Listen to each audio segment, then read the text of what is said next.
Welcome to the Museum of Cambridge.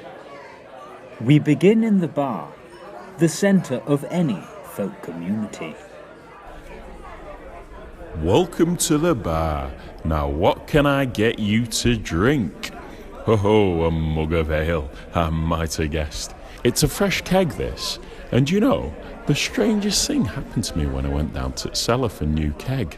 From nowhere, a large shadow was cast right across me, but there was no one to be seen. I carried on, no mind, but as I climbed the stairs, I saw what looked like a big man. A big man in big boots disappearing up and away. What's that? Yes, exactly.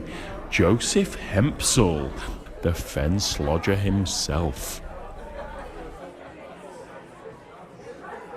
The end of any night in the tavern was marked by the bells of the grandfather clock.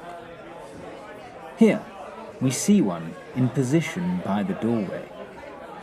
Beneath the grandfather clock sits a real highlight of the collection, the infamous giant's boot, found one morning on Big Bog, just a short walk from where the Museum of Cambridge is located.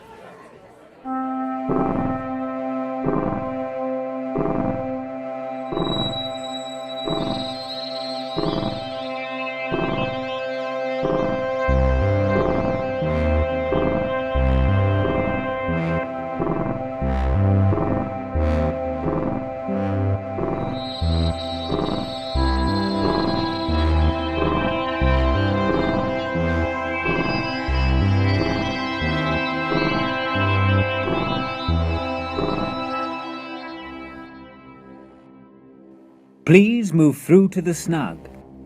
The snug was a staple in any inn, offering a warm, if somewhat intimate, environment on a cold winter's night.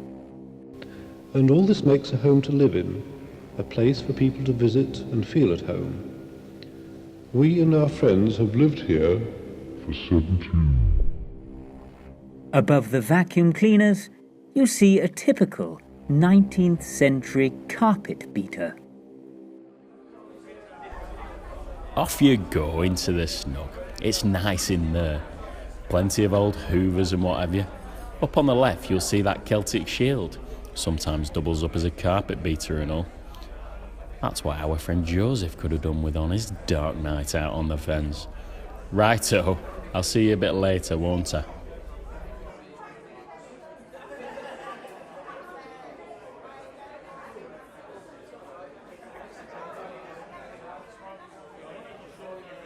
As we leave the cosy environment of the snug, we enter the kitchen.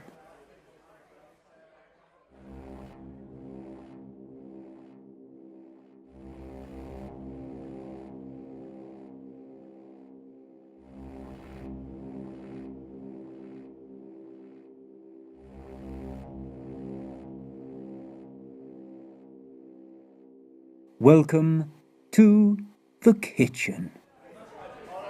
One night, when Joseph was deep in his cup, a thick, unearthly mist descended on the area. It was so thick that Joseph's friends begged him not to go home, but rather to take a room at the tavern in Wicken and go home the following day. In order to return home to the village Joseph lived in, called Soham, he would have to cross Big Bog. Joseph, it ain't right out there tonight.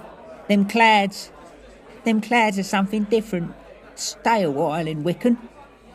This? It's nothing. Come rain or shine, you'll see me out there on the fen. It's my natural habitat, is that?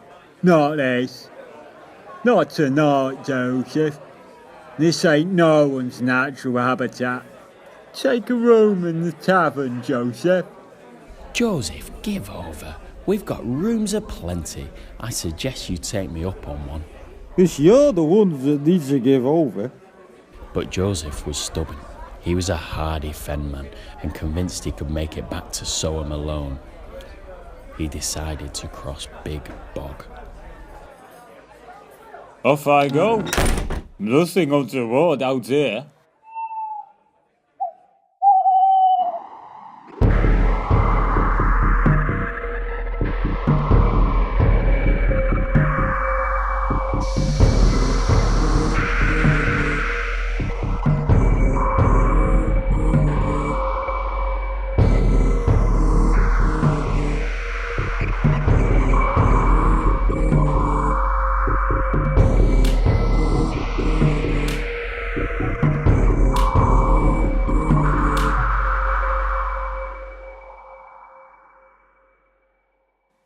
Please proceed up the stairs beyond the table to the guest room.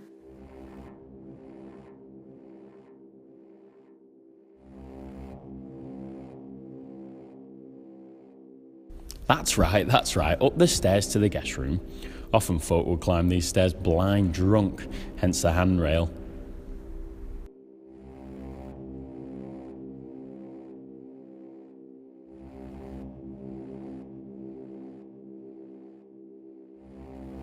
This guest room is a very typical Coaching Inn guest room. It is said that often strange weather would blow in across the fens. One might decide to take a room rather than face the long, arduous journey home in untoward weather. The barkeep might offer you a good rate if you're a regular in the inn. Welcome to me guest room. Not bad, eh? We once had a French bloke to stay. Henry with an I seem to remember. Anyone might think these rooms ain't to standard for Joseph Hempsall, for he chose to walk big bog on the darkest of nights over this bed right here.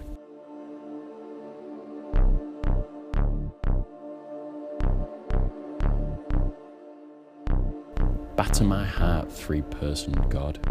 For you, as yet but not brother, shine and seek to mend, that I may rise and stand, overthrow men and bend. Your force to break blows burn and make me new. Burn and make me new.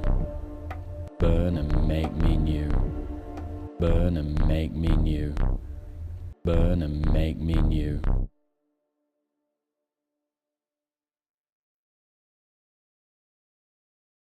To the right of the fireplace, you will see a small nook.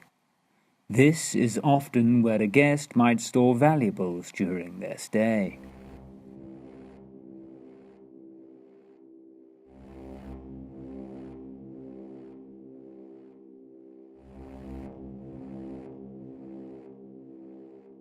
And now, on to the dining parlour.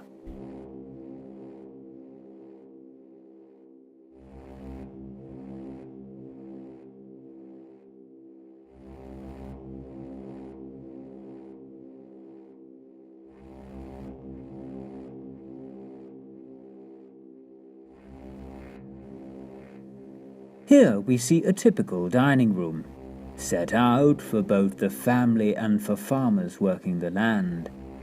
Often men would congregate at lunchtime and talk about local goings-on and folklore. It would be interesting to think of all the people who have sat at this table in the last 58 years. When Joseph Hempsall didn't return to the inn for the next few days, his friends began to worry.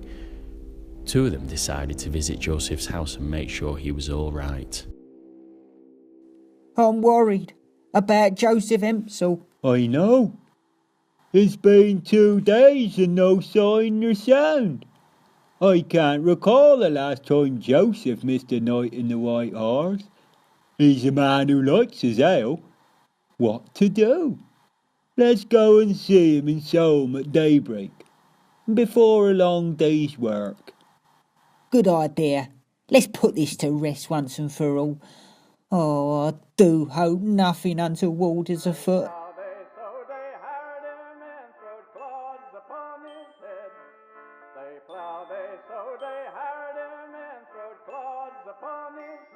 Over near the hearth, we see the classic stew pot. This would be used throughout the winter, Each day the farmer's wife would top the stew up with fresh vegetables, meat and stock. It was said that the farmer's wife wouldn't empty and clean the pot until the long winter was over. A local saying was, "The longer the pot, the sweeter the taste," referring to the length of time the stew had existed for.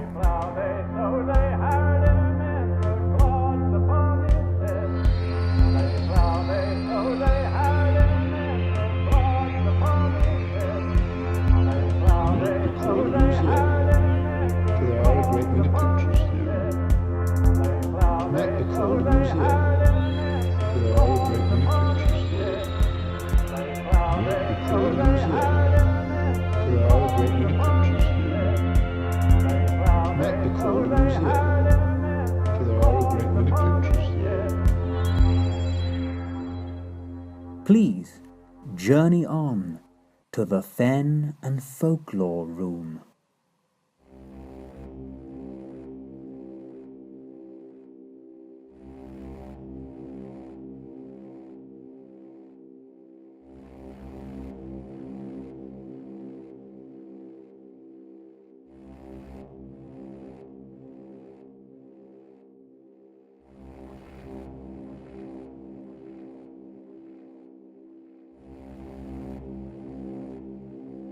Beware of man-traps!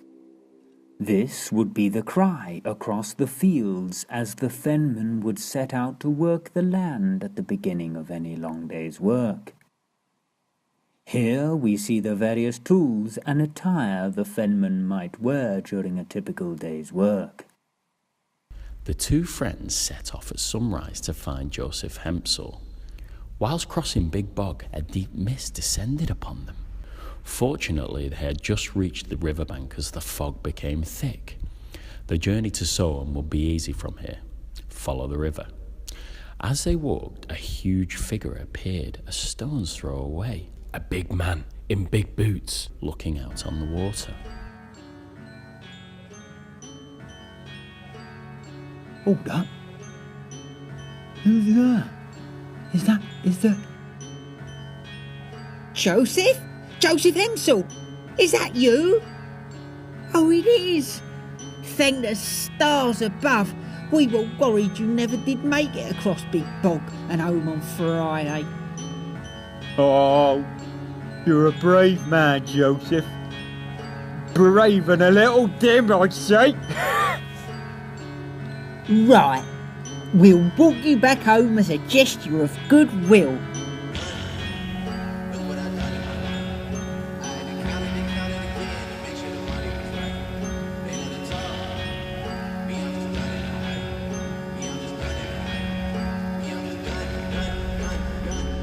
Joseph was as pale as a sheep and gaunt, and as they walked together he didn't utter a single word. When they finally reached Joseph's cottage, he turned and announced, As I am now, so one day will ye be. Fetch me from Big Bog and bury me in Wickham churchyard. and with that, Joseph vanished into thin air, leaving his companions understandably shaken.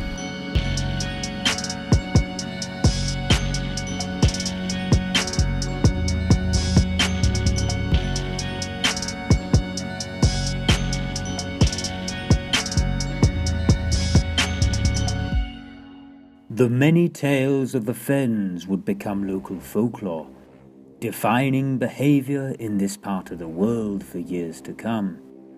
These stories were often depicted by local artists and artisans. Please proceed to the artists and artisans.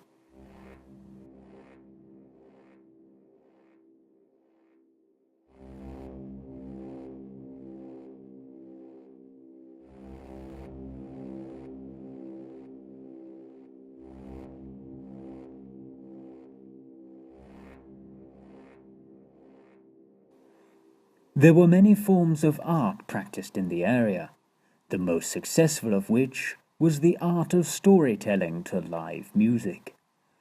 Often this would involve many children crowded around a storyteller and pianist who would tell of local folklore. It was said you might scare 'em straight with a tale about the fens.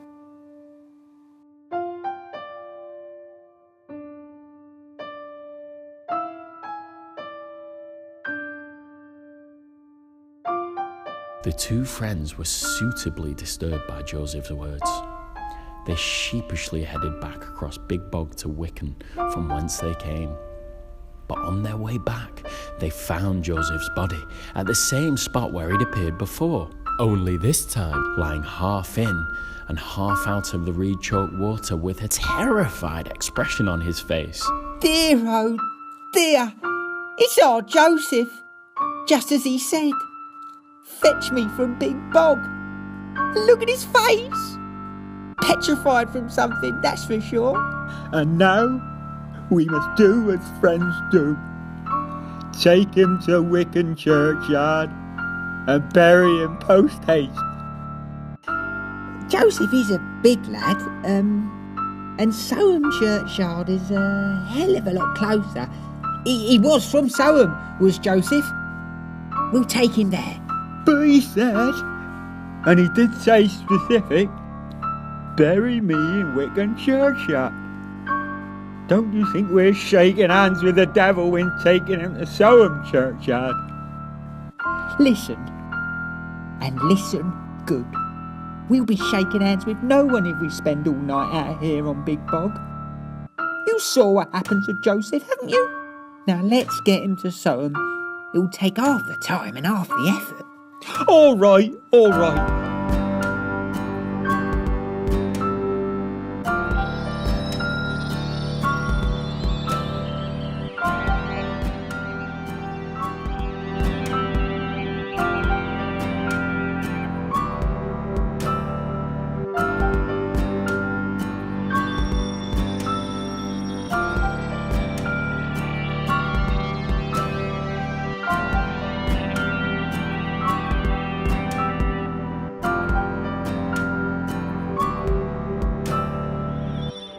This was not a good idea, for in taking Joseph to the wrong churchyard, they disturbed his soul.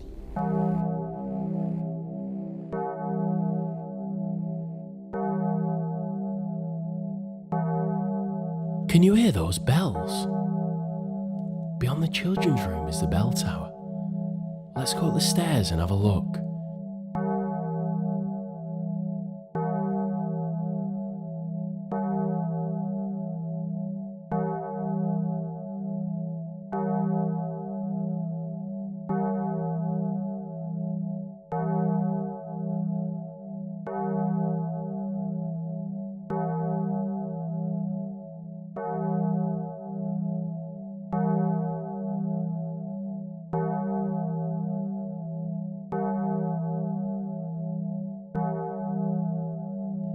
Magic and the supernatural is afoot. Look at the 3 magic stones said to have been left behind by Barbara, the old bell ringer. The bell tower ringing out across the fens. The inevitability of death. We should become what we have eternally been.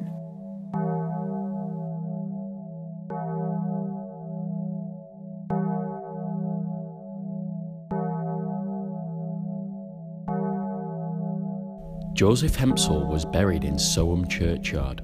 This angered his spirit. There was talk of Hempsall's doleful ghost appearing in all manner of places, and when it did, he would say, "As I am now, so one day will ye be. Bury me in Wicken churchyard, or I shall not rest."